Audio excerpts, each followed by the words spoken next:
Duh, berisik banget sih. Hari Minggu gini bukannya tenang. Kenapa sih? Marah-marah mulu, lagi bete ya? Berisik ah. Udah deh, daripada bete, mendingan kita ikutin updatean dari IM Community deh. Selain fun, info-info dari IM Community juga berguna banget buat kita. IM Community? Apaan tuh? IM Community itu komunitas yang gerak di bidang self-development, pengembangan karir, dan juga investasi, khususnya di bidang properti. Pokoknya, benefitnya banyak banget deh. Wah, keren banget dong. Bisa banget nih buat belajar investasi. Bisa banget dong. Ajak teman-teman yang lain juga deh.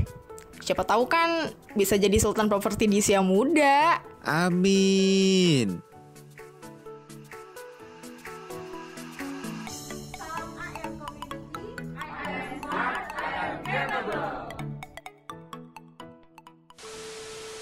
Halo, selamat siang investor. Wah, luar biasa banget. Selamat siang. Mantap. Kemarin kayaknya kita podcastan rame-rame ya, Lauren ya? Iya, bener banget. Iya, Kita ini cuma berdua aja nih. Iya, ini kok kita kayak ditinggalin kayak orang pacaran gini, Lauren ya? Tinggal berduaan doang. Waduh. Aduh, yang dua lagi kayaknya lagi ada urusan masing-masing ya, Lauren ya? Iya, bener nih. Oke, Lauren, sehat, Lauren? Sehat, Kak. Kalau Kak Edgar sendiri gimana nih, Kak? Alhamdulillah, sehat jasmani, sehat rohani, sehat mental, dompetnya juga sehat, alhamdulillah. Puji Tuhan, sehat semua nih, Kak Kayaknya Edgar. begitu harusnya ya. Kalau Lauren gimana nih? Lauren sehat ya? Dompetnya maksudnya? Sehat. Waduh, kalau dompet ini yang agak-agak ya, Mister. Waduh, agak-agaknya ini gimana nih? Agak-agak gimana ini? Ya, aduh, padahal belum akhir bulan sih, tapi waduh, udah agak kosong ya ini. Oke, udah agak kosong ya. Kayaknya udah ada yang baris tuh di Iya. dompet. Iya nih. Yang baris pakai peci apa bawa golok nih? Oh, yang bawa golok sih. Waduh, serem ya. Udah menuntut itu namanya ya. Ya udah butuh perjuangan sih untuk mendapatkan lagi yang pakai peci-peci.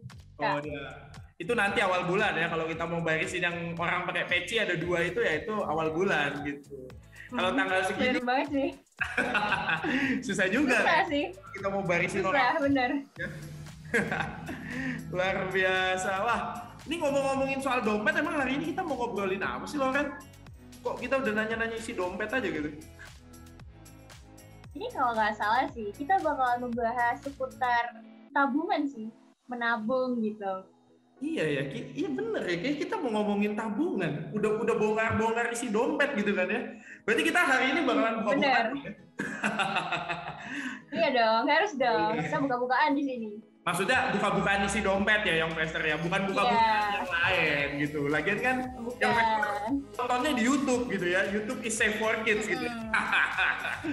Oke, luar biasa banget. Jadi kita hari ini akan bahas tentang menabung ya, dan seputar menabung juga. Jadi kita nggak akan cuma ngebahas tentang Lauren nabung pakai celengan babi atau enggak, atau aku mungkin nabung apa gitu ya. Tapi kita juga mungkin akan membahas tentang tips and trick, dan kita juga mungkin bisa nih ngasih saran-saran buat yang investor yang lagi buntu, yang mau butuh tabungan, atau mungkin mau bikin tabungan tapi belum ada uangnya, bisa banget nih gitu ya. Nah, Lauren, ini berhubung kita mau ngomongin tentang nabung nih ya, sejauh ini nih, Lauren itu selama hidup berarti udah berapa tahun? 20 tahun? 21? 19. 19. Kok kamu mau penipuan umur gitu? 19 tahun yang bener, Kak. Oke. Kita anggap saja Lauren masih 19 ya. Selama 19 tahun Lauren hidup ya, Lauren udah pernah menabung apa aja nih? Apakah pernah menabung uang cash atau pernah menabung yang lain gitu? Atau nabung buaya mungkin? Ya, aduh, nabung buaya serem juga. Waduh, ini berat nih kalau buaya. Oke, kalau dari aku, kalau nabung sih yang pasti cash ya, secara cash mungkin pakai tabungan yang celengan gitu. Terus juga kalau misalkan saat ini sih lebih ke nabungnya tuh di bank gitu sih, pakai ATM gitu di rekening. Terus juga lagi suka nabung emas sih, jadi emas yang digital gitu sih, Kak. Kalau dari aku gitu sih. Kalau dari Kak Edgar sendiri gimana, Kak? Nabung emas ya, menarik juga. Emas kok ditabung gitu ya. Gimana masukin ke lubangnya itu susah kayaknya ya. Emas kan tebel gitu. Kalau aku pribadi sih, aku suka nabung di bank ya. Ya kalau kita nabung pasti kan uang kita akan masuk di bank gitu ya. Jadi tabungan konvensional sih sebenarnya di bank ya. Dan aku juga sama seperti Lauren, aku juga nabung emas gitu ya. Cuman bedanya kalau aku itu nabungnya itu udah nggak perlu ke bank lagi Lauren. Jadi kalau aku sekarang itu karena alhamdulillahnya juga sudah berpenghasilan tetap, jadi dari uang penghasilanku itu tiap bulan udah dipotong gitu ya buat nabung emas, beli 1 gram, nah kayak gitu. Jadi udah otomatis gitu. Kalau Lauren tuh nabung emasnya pakai apa? Kalau aku sih nabung emasnya ini sih Kak, pakai tabungan digital gitu. Jadi emasnya itu dibeli pakai aplikasi gitu. Nah biasanya tuh dari sekarang tuh lagi zaman-zaman si online kayak e-commerce kayak ya yang si orange tuh ada tuh. Terus juga dari e-wallet yang warna biru tuh ada tuh. Terus juga si apa ya? Itu yang hijau-hijau itu juga ada juga sih. Jadi dari situ, dan kita itu bisa nabung mulai dari Rp500. Jadi nggak harus kayak 1 gram harus dibeli segini, nggak sih, nggak harus kayak gitu. Jadi bisa banget dari harga Rp500. Gitu sih yang aku suka gitu Kak. Wow, luar biasa banget. Tadi ada platform oranye, platform biru, platform hijau ya, luar biasa sekali. Jadi platform-platform e-commerce itu sekarang udah banyak ya buat nabung emas ya, betul? Iya, betul banget. Nah, itu tuh mungkin bisa jadi tips nih buat young investor gitu ya. Dan tadi kamu bilang kamu nabung mulai berapa? Nominal berapa? Itu boleh dari nominal Rp500. Apa? Nabung emas 500 Iya, rupiah? bener-bener. Ya, ada. Wow. Jadi, tapi namanya kayak 0,00 berapa gram gitu sih, Iya. Kak. Ya, kecil banget sih. Iya sih, kalau kamu nabung Rp500 tiba-tiba dapat 1 kilo, saya kaget beneran. Waduh. Ya, ngefek ya, Kak. 1 kilo ya, luar biasa sekali. Ini nih, Kak, kan apa ya? Jadi kan kita bahas ya tabungan kayak kita tuh nabung secara konvensional lewat bank juga tadi emas. Nah, kalau dari Kak Edgar sendiri nih, nabungnya tuh mulai dari kapan sih, Kak? Nabung, mulai kapan? Mulai kecil kayaknya ya. Kita kalau aku kan dari kecil itu udah punya uang ya, maksudku bukan uang yang aku peroleh dengan kerja gitu ya, tapi kan kayak kalau di zaman dulu itu ya namanya anak-anak kayak bocah-bocah ya, lagi lebaran gitu kan dapat duit ya kan, lagi imlekan dapat duit, walaupun keluarga saya nggak ada yang Chinese tapi kan ya tetap aja ada aja yang ngasih duit gitu ya. Ya dari kecil sih, cuma mungkin kalau di zaman dulu itu ya nggak bisa sekonsisten sekarang gitu. Jadi kalau di zaman dulu itu kan ya kita nabung kalau kita lagi punya duit gitu kan. Kalau lagi nggak punya duit ya mungkin kita nggak akan masukin ke tabungan gitu. Tapi kalau zaman sekarang apalagi ditambah kayak aku udah kerja begini, jadi kan ya udah punya penghasilan tetap, jadi mau nggak mau harus nabung dong ya. Kalau nggak nabung nanti bahaya kan ya, kalau nanti kenapa-napa gitu kan tuh susah juga. Kalau Lauren dari kapan kalau nabung? Oke, kalau aku sebenarnya sama sih, dari kecil itu kan dapat duitnya juga kayak misalkan lagi Natalan gitu, lagi makan gitu. Cuman kalau misalkan kayak tapi kan waktu itu masih kecil ya, uangnya itu masih dikit gitu. Jadi ya nabung itu juga kalau misalkan ya ada sisanya gitu kan. Tapi baru intens yang nabung bener-bener nabung yang menyisihkan itu baru SMA gitu. Jadi dari kecil sampai SMA itu kayak nabung itu kayak oh ada sisa ya ditabung, kalau nggak ada sisa ya udah gitu. Jadi kalau sekarang sih lebih ingin yang lebih ke menyisihkan gitu sih. Oh luar biasa, pokoknya kalau ada sisa ditabung, kalau nggak ada ya beli es krim gitu ya. Iya. Kan begitu ya, bocah kan semuanya gitu. Kalau ya betul. Kalau udah puas jajannya baru ya kita nabung ya. Kalau belum puas ya jajan dulu gitu sampai puas gitu kan. Iya betul. Khas-khasnya bocah banget gitu kan. Tapi kalau udah gede tuh, wah orang udah nggak bisa tuh jajan-jajan sembarangan gitu ya. Nggak nabung ya wes. Iya. Gitu kan ya. Waduh itu. Ini kayaknya seru juga nih kalau kita buka-bukaan ya. Aku mau buka-buka isi dompetnya Lauren nih, yang investor nih. Waduh. Nih ke Lauren.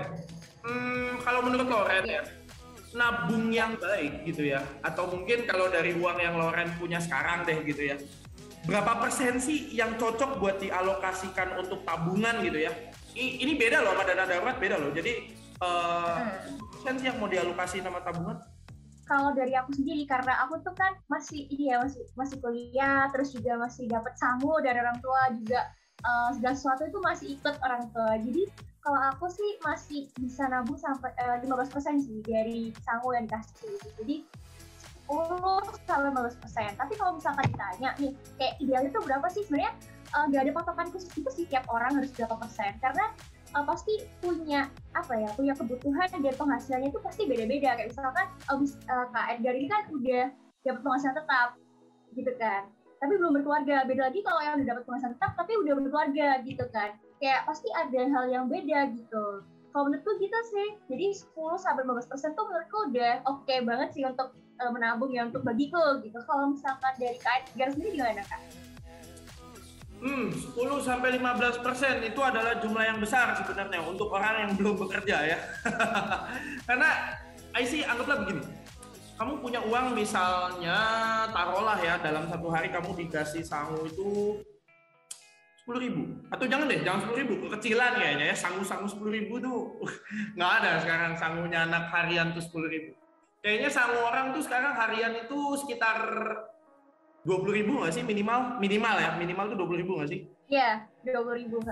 Nah, 20.000 sampai 50.000 kan, dan kamu alokasikan 10%-nya aja sebenarnya itu udah cukup ngurangin loh. 2.000 anggaplah buat nabung gitu ya. Belum nanti kamu beli makan kan sekarang taruhlah 10.000 ke atas gitu kan ya, belum bayar parkirnya dan lain-lain, belum jajannya. Jadi ya cukup besar sih sebenarnya, itu baru 10, apalagi kalau 15 gitu kan ya. Kalau aku pribadi sih ya karena ini aku punya penghasilan tetap ya, jadi aku juga mengalokasikan dana yang cukup berbeda untuk nabung, sekitar 40 sampai 50% uangku itu aku pakai untuk nabung gitu. Karena ya gini, indikatornya itu kan mungkin cowok dan cewek juga kebutuhannya beda kan. Kalau cewek kan mungkin kayak beli skincare ya kan ya, beli sampo, beli sabun dan lain-lain. Kalau aku kan paling ya sabun muka sama dandan ala kadarnya aja udah bikin ganteng kan sebenarnya gitu. Iya benar-benar sih. Kebutuhan mungkin nggak sebanyak yang cewek gitu. Jadi makanya itu kenapa kalau aku sih bisa nabung dengan nominal yang lebih gede gitu. Dan ditambah lagi kan karena sebenarnya gini, semakin kita dewasa itu semakin kita merasa kita tuh sebenarnya nggak perlu banyak gitu loh. Yang penting yang ada itu bisa kita pakai udah gitu loh. Paling kalau memang udah benar-benar rusak kita nggak bisa pakai lagi, nah itu baru waktunya buat kita ngeganti gitu kan ya. Tapi selama kita masih bisa pakai ya kita akan pakai itu terus gitu loh. Itu sih. Nah kemudian ini loh Ren, bicara soal tabungan gitu kan ya, buka-bukaan aja gitu kan ya. Nah kalau nabung itu enaknya tuh gimana sih kalau menurut Loren? Maksudnya apakah nabung tuh kayak kita tiap bulan perlu pergi ke bank atau yang otomatis kepotong gitu? Kalau dari cara menabungku, kan aku kan ini ya pakai rekening 2 sama ada dari emas gitu. Nah kalau menurutku aku lebih suka yang aku di rekening 2 itu. Jadi aku punya 2 rekening. Rekening pertama itu aku pakai buat mobilitas. Jadi rekening pertamanya ada m-bankingnya. Kalau butuh apa-apa, butuh transfer, terus butuh misalkan nih lagi pingin belanja di orange store, aku biasa dari rekening yang pertama ini. Nah tapi aku juga punya rekening kedua yang dia itu memang tidak ada m-banking. Jadi tabunganku biasanya aku transfer ke rekening yang tidak ada m-bankingnya. Nah jadi kayak dia bakalan aman, saving di situ gitu. Jadi kayak kalau misalkan aku butuh uang di rekeningku yang kedua ini, aku harus effort banget kan, kayak aku harus ke ATM, aku harus transfer dulu, aku harus ambil uang dulu. Jadi kayak udah nggak usah diambil. Jadi kayak bener-bener aku sih sukanya nabung di rekening ini sih gitu. Kalau dari Kak Edgar sendiri gimana nih Kak? Menanamkan mindset daripada gue keluar duit mendingan gue susahin aja ngambil duitnya gitu ya.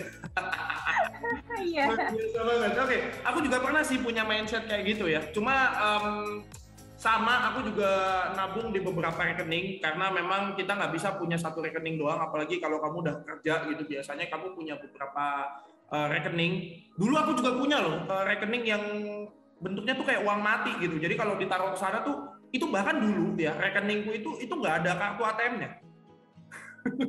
Jadi kalau mau ngambil itu aku harus benar-benar ke teller gitu ya. Cuma karena kayaknya aku udah kapok kalau pergi ke teller gitu ya. Dan ya udahlah, aku memutuskan untuk bikin aja kartu ATM-nya. Dan ya itu mindsetku kalau pakai uang itu tuh bener-bener uang yang kepepet lah gitu. Kartu ATM-nya selalu ku tinggalin di suatu tempat gitu ya, aku nggak bilang di rumah, tapi selalu ku tinggalin ke dimensiku yang lain mungkin gitu ya.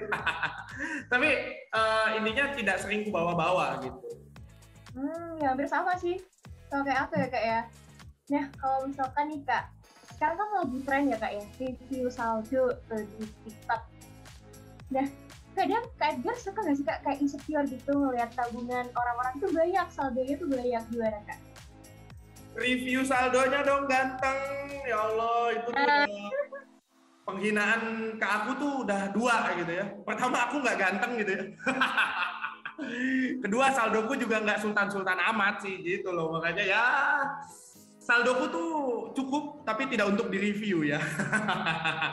Kalau masalah insecure sih sebenarnya enggak. Kalau aku justru malah nggak insecure ngelihat orang saldonya banyak ya. Kalau kita lihat kayak di TikTok atau di mana di Instagram, kita lihat ada orang yang punya saldo sampai miliaran bahkan triliunan, dia punya rumah di mana-mana. Terus kayaknya kalau dia gabut tuh kerjanya beli mobil, terus dia punya tagline, wah murah banget gitu kan.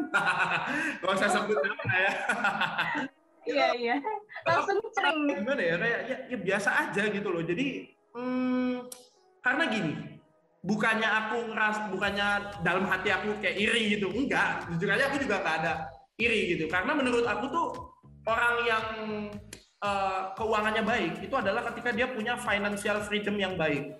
Gitu, dia punya benar-benar kayak apa ya, kayak ya dia tuh bebas pakai uang dia, tapi dia itu bisa mengembalikannya lagi dengan seimbang gitu. Itu menurutku aja itu udah contoh orang yang kaya gitu. Jadi definisi kaya menurut aku itu bukan orang yang punya banyak uang, tapi bagaimana dia mengelola uangnya dengan baik sehingga dia itu tidak pernah kekurangan gitu. Itu definisi orang kaya sih kalau menurut aku gitu. Kalau ya orang yang memang dia punya rezeki yang kayak ya bisa beli rumah sampai miliaran, beli mobil, kalau gabut beli mobil gitu kan, ya ada juga yang begitu. Tapi ya udahlah ya, kita biarkan mereka dengan keuangannya mereka masing-masing. Kalau aku sih jujur aku nggak insecure gitu ya, gitu. Nah, kalau Lauren tuh tahu tentang dana darurat nggak sih?